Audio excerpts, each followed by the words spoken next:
students' education at this age. And we're going to get into each one of those as we continue.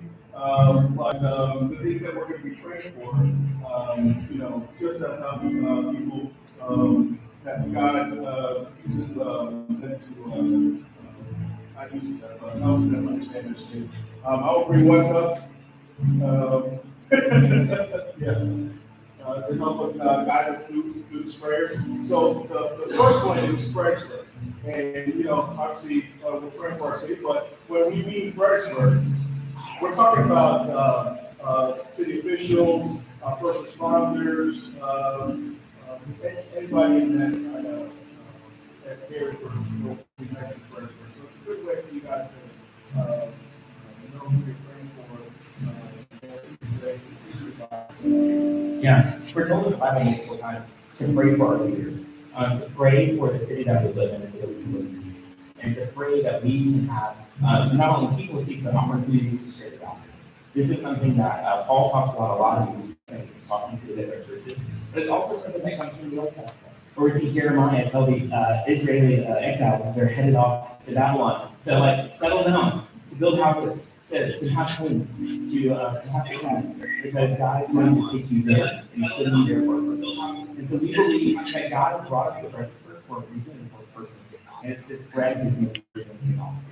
And so one way that we get to do that is we get to pray for our city, to pray for our leaders, to pray for the people around us, to pray for the people that serve us, like first responders and all of the different types of people that help our city operate.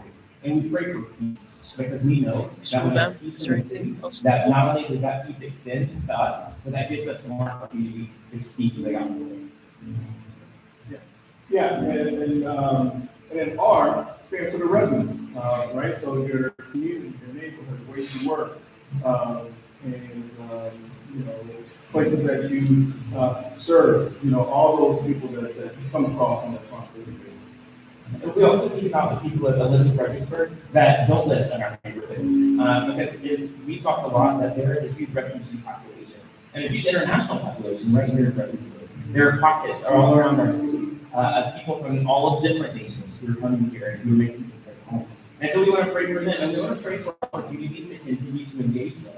So, for example, our church has two different arms of ESL that we are doing right now to help partner with nations that right now need to be served. And one of the best ways that we can do that is helping teach English.